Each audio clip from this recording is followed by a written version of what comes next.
What up, everybody, and welcome back to another Tie Talk. And today we are talking about MCU's WandaVision. So, WandaVision is when Wanda Maximoff from the Avengers and Vision move into a suburban neighborhood and things are not quite what they seem, okay? It is so much to dive into. WandaVision was full of Easter eggs, full of callbacks to the comics, in the history of these two characters, and could have hinted at a lot of other characters. It was so much that I remember after the first two episodes, I was like, oh my God, I just need to process this. And I'm so intrigued, and I don't really know what's all going on. And thankfully, my homie, Will, told me about this For All Nerds podcast. So you ever heard of them? For All Nerds. And they have a MCU specific show titled Views from the 616. And so that's who I'm not gonna be able to dive into all the different Easter eggs and the histories and what this means, what this character did. Not for WandaVision, because I don't know that much about Wanda. And even though I've learned a whole lot from listening to that podcast the last few weeks, I urge you and encourage you to go check them out and get a listen so you can hear about everything they have to say.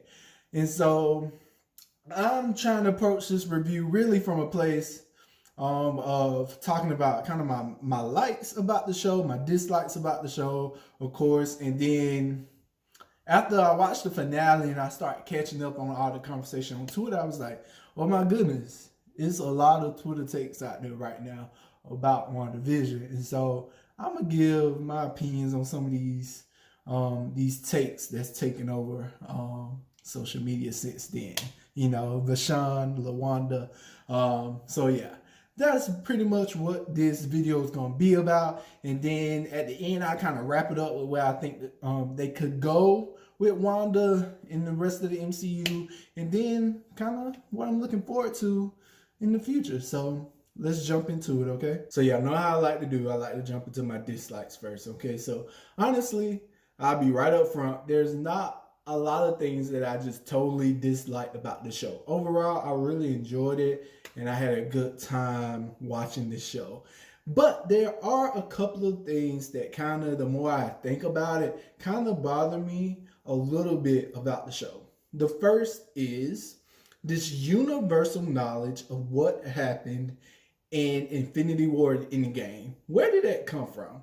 From Darcy knowing certain things to Agent Wu and Monica knowing that, you know, only two people that kind of took out Thanos one-on-one was Captain Marvel and Scarlet Witch. Or it just seems like there was a lot of little tidbits and hints on things that happened in Infinity War in Wakanda in a whole nother country, or at the final battle, that don't seem like they will be public knowledge, right? Or nothing has happened so far in the MCU to show that these things was public knowledge, especially when you consider the timeline of the show and how close it was to when Endgame actually happened.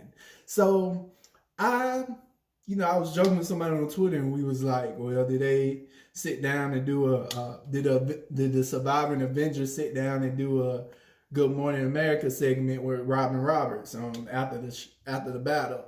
Because there was just story-wise, plot-wise, realistically, it would not make sense for them to know certain things because it's not like the battle was televised, right? So that's probably, I know that's kind of a minute issue, but I felt like it kept coming up in the show in different episodes about, oh, this happened or this happened. And it was like, well, really? How do you know that happened? We know it happened because we watched it, but how do you know it happened?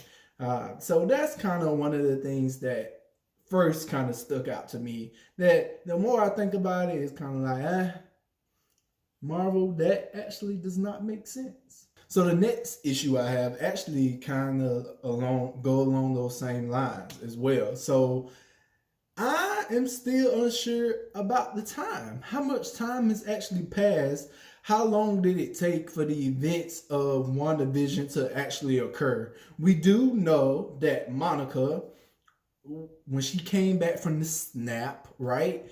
She went back to work 3 weeks after the snap had happened. We do know that. And then we do know that when she went back to work those 3 weeks, she did go get sucked into Wanda's hex. And then when you go back and watch episodes, so I was just rewatching episode 4 again last night, is you see that it seems like Darcy and Wu, when they figure out that whatever is happening in the heads is broadcast in the TV show, it seems like they are watching multiple episodes in one day. And so I'm a little confused about how long Wanda was actually inside the hits with Westview, and how much time actually took place from when we seen that first episode until, the final episode of the show. I'm not sure how long they was in the hits and stuff. So that's something that I will want to be cleared up a little bit. Did all this happen within a week? Did it happen in 2 weeks? How long was this actually going on? How long was Wanda, a point I'm gonna hit on later, was enslaving these folks, keeping them captured in this town? So that's something that I would want more clarification on. Oh, and the next thing would be the fact that, when we first saw Agent Wu, Jimmy Woo, he was talking about he was looking for a missing person. As the episode kept going on, he was like, yeah, we have an agent in the field that's missing, but this started out as a missing person case. I just watched episode 4 again, and that was very much an important topic of that episode, is that there was a missing person that I had for this important case, and now no one even that was in witness protection is the other thing. This missing person was in witness protection, and now nobody even remembers him. So it was like, I would have wanted there to be some type of at least follow up about who this missing person was that brought Jimmy Woo here to Westview in the first place. I don't know if maybe they're going to wrap it up in another show, in another movie or something like that. But I would have think if it was important enough in this show, in this series, that there would have been some type of resolution to who that missing person was. Why wasn't this missing person seen when they was identifying who was in the cast, all that kind of stuff? I would kind of want to figure out who this missing person was in the show. And the last little issue that I had with this show was the fact that Monica didn't really have any time to reconcile the fact that she had powers, even though she was putting herself in positions to use them. So when you think about the fact that Darcy had already told Monica back in like episode 5, I think, that you done been through this hex twice. If you go back through it again, I'm not sure what's going to happen to you. Your sales and all of that is not, the things aren't showing up right. And you kind of get Monica's, the way she wasn't really bothered by that, especially if her mom had cancer and, the things with that regarding like sales. But the fact that, and you can say it's the hero in her that just wasn't worried about going back in there. She was like, I got to go do the right thing. I got to save this situation. But when you go through it and you realize that when you come from the other side, you can't really, you are seeing stuff in a very different manner now. You're seeing things on a spectrum per se.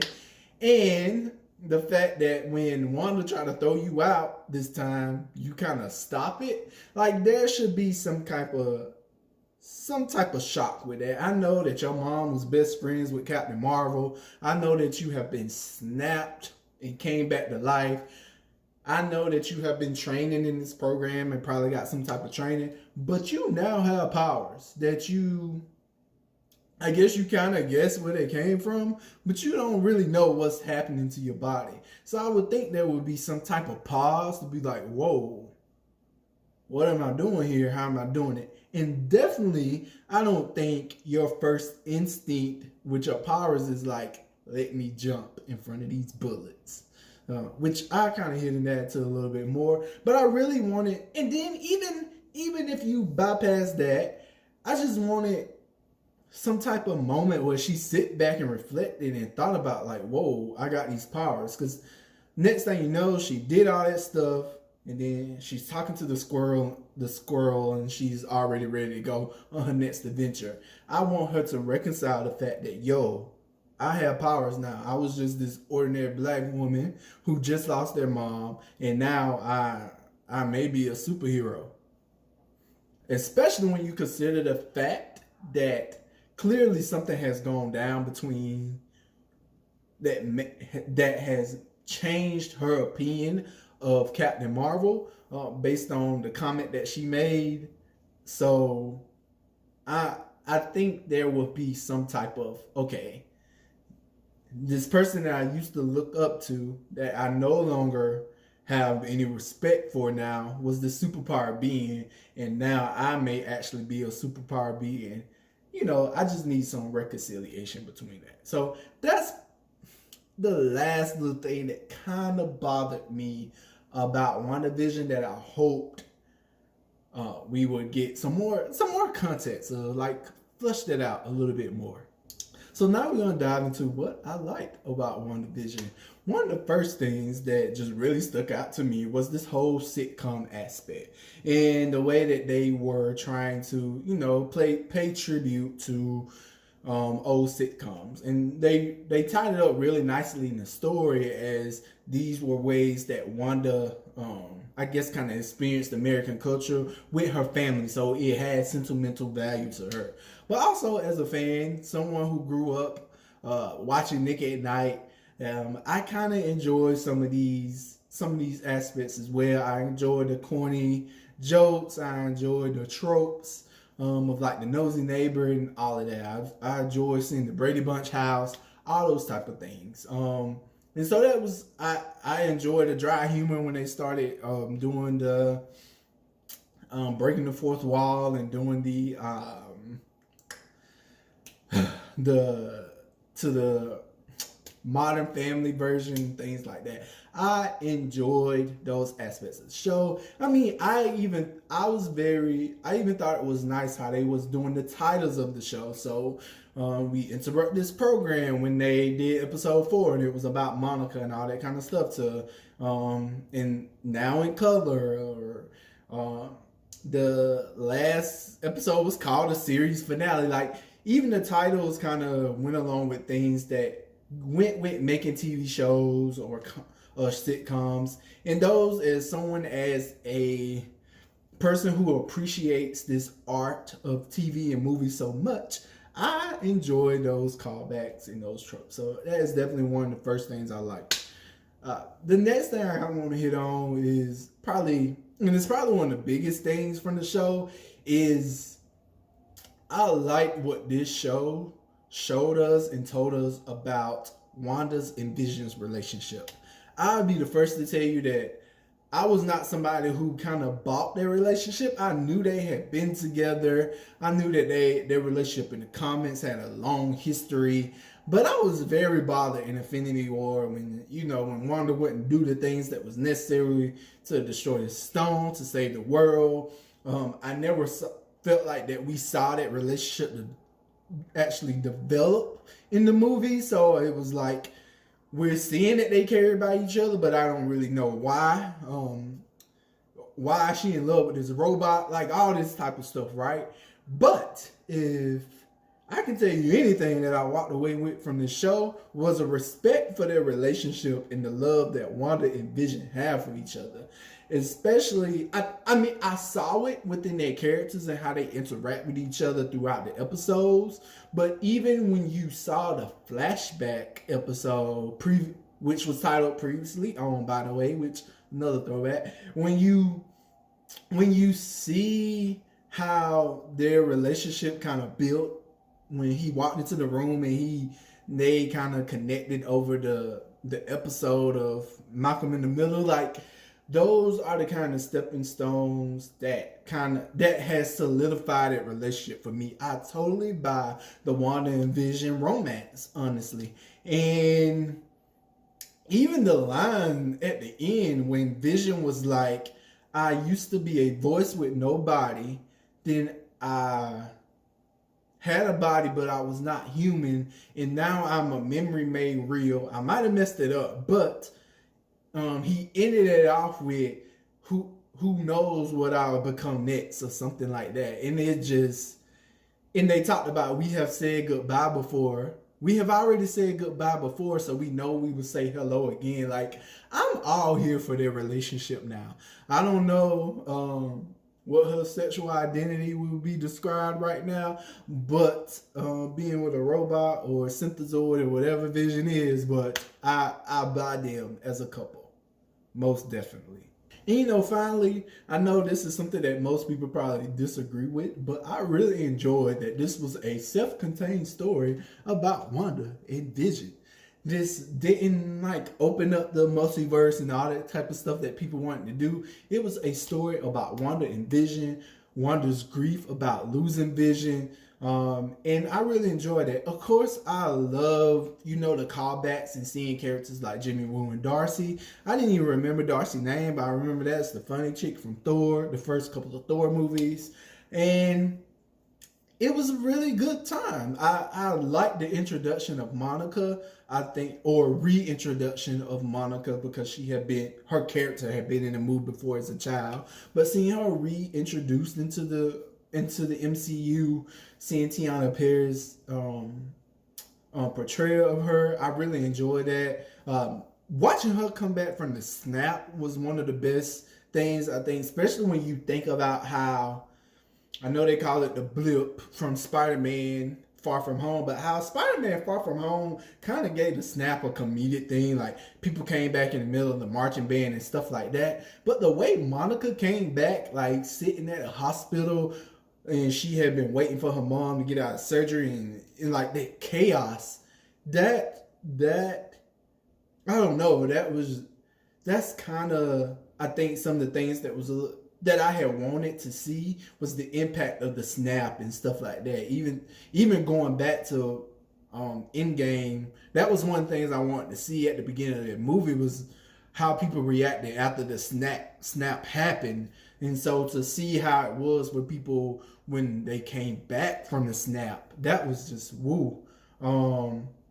So yeah, I enjoyed their contained story. All right, so now I'm going to get into my opinion on some of these takes I've seen on Twitter about the show. I remember just strolling through my timeline on Friday night after I had finally watched the episode, and my head was just spinning, going all over the place, just seeing people's opinions and their thoughts and these takes and that. And I was like, I got to share my opinion on some of these. So the first one that I'm going to talk about, which I knew people was going to be upset about once I saw it, was Pietro, and how the cameo of Evan Peters playing Pietro was just that, an Easter egg, a cameo, and not the Quicksilver from the X-Men Fox universe. I never thought it was going to be. There was maybe one little moment I was like, oh, are they really going to do this? But as I seen him in the episode, I was like, this is definitely not him. And I was like, it would make no sense in this story that they have built on the show for it to be him. And I just cannot believe how mad people are about this Easter egg, this fan service that Marvel and Kevin Feige, that they did for y'all. Y'all are mad about it because it's not what you had hoped it to be. But I am shocked that y'all even thought that they will bring Quicksilver X-Men into this. And I know people are saying, well, they've been saying that WandaVision leads into Doctor Strange's next movie, which is titled Multiverse of Madness or something like that. And yes, but as you continue to watch this show never mentioned anything about a multiverse. So it's kind of hard to believe that that's what it will be if this show in itself never mentioned anything about a multiverse. The closest thing it got to mention, the closest it got to mentioning a multiverse or different realities was Jimmy Woo asking Darcy when they was watching the show, was like, is this an alternate reality? And also people talk about the Nexus commercial that was played during I think the previously on episode, so episode 8, I believe, when they did like the flashbacks. But even that Nexus commercial was basically, it was a prescription for like depression, right? And so in my head, the first thing I thought about is this show is talking about this nexus that Wanda has built in the heads, that she's either gonna face what that she's dealing with, or she's gonna continue to stay in denial.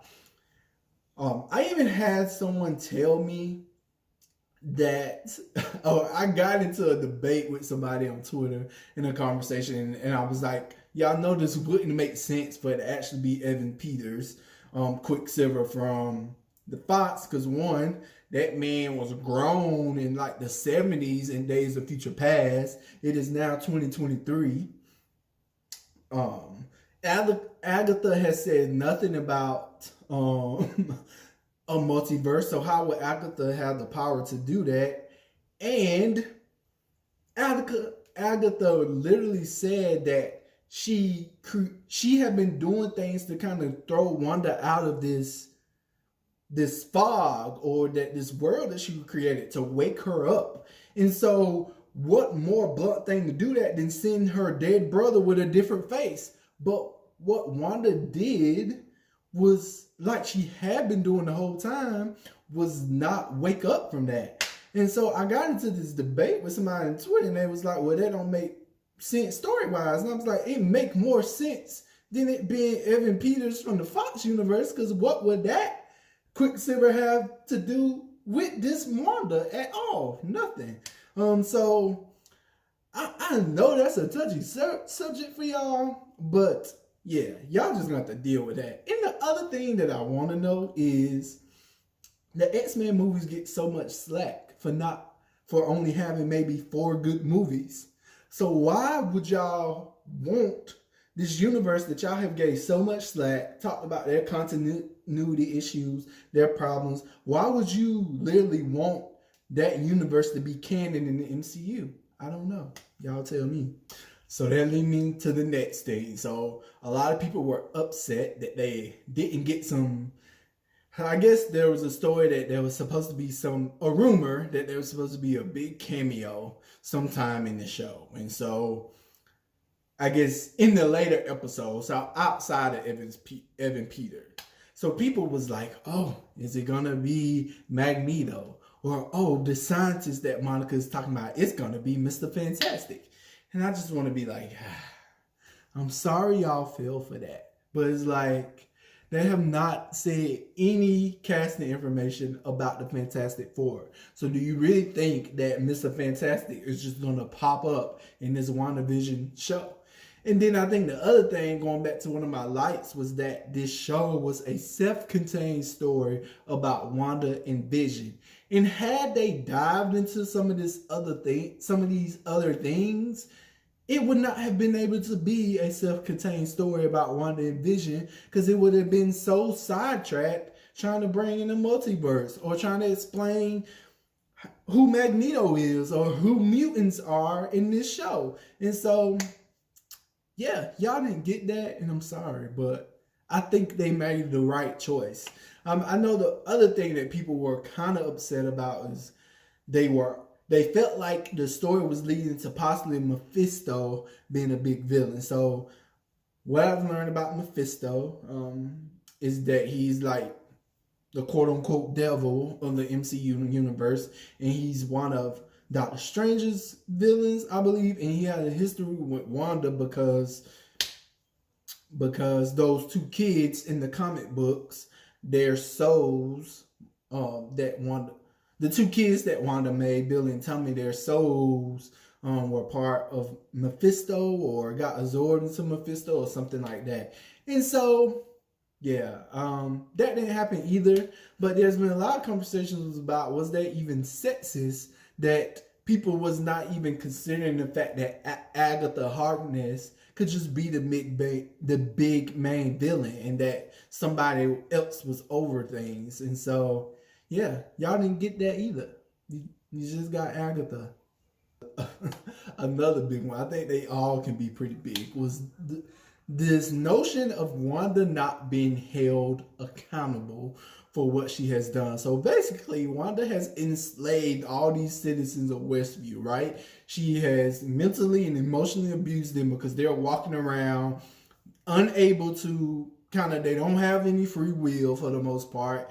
They are having to live out these fake characters and personalities that she has gave to them. Their children are asleep somewhere, and they also are having to feel her pain and her grief.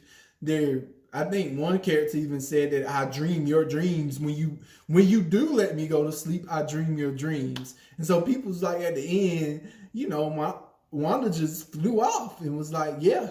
And so, few thoughts with this. I kind of see it, right? Like, Wanda has did this bad thing, and she has not faced any consequences, right? Even though she's a hero, she has not faced any consequences. And it kind of repeats a pattern with her, because if you go back to Civil War, Wanda's actions and not moving that bomb out the way was one of the things that kind of led to some of that tension in the Sokovian Accords and all of that, right? Putting into context, I actually do not blame Wanda for that moment. And I can't believe I'm about to say this. I'm really about to have...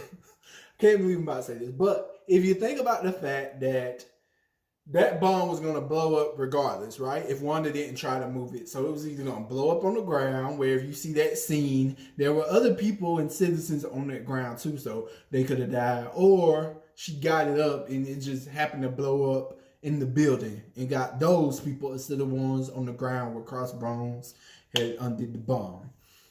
At the end of the day, I don't think that was Wanda's fault. I can't believe I'm about to say this. I'm really about to criticize Cap. It was Cap's fault that time, because maybe pursuing Crossbones in that movie, in that location, that was not the best place in time to engage him. They might should have engaged him when he was away from civilians, right? So with that, and when you think about, there are some morally wrong choices from people in the MCU. Like, you can go back to Tony creating Ultron, or people talk about Cap and the reason he kept the secret from Tony about Bucky. All those kind of things could be morally questioned, right? Black Widow don't really have the best history. You think about Hawkeye and what he had spent the 5 years doing between Infinity War and Endgame. He was going around just murdering people too, right? And so there are some moral gray areas for the MCU characters. I think the thing that some people miss is that protagonist does not mean hero, right? So in WandaVision, Wanda Maximoff is the protagonist. She's the main character of the show. But she's not necessarily the hero of the show, right? If the show has a hero, right? If you could say Vision was maybe one of the heroes of the show, or Monica, but Wanda was the protagonist of the show. She was the main character. The main storyline was about her. And so I think people can get that kind of flip. Do I say there's some accountability that needs to be had? I think so, right? Because what Wanda did was not right. But realistically, who can give her that accountability? Not too many people, by the way. I mean, and in this show, there was only Vision. Only people who had powers was Wanda, Vision, Agatha, the children, and then possibly Monica. Well, half those people was gone once she got rid of the Hex, right? The Vision and the children were gone. Monica don't really know what to do with her powers yet, and she was kind of on Wanda's side, and she depowered Agatha. So who was gonna give her that accountability? Who was gonna stop her from flying out of there?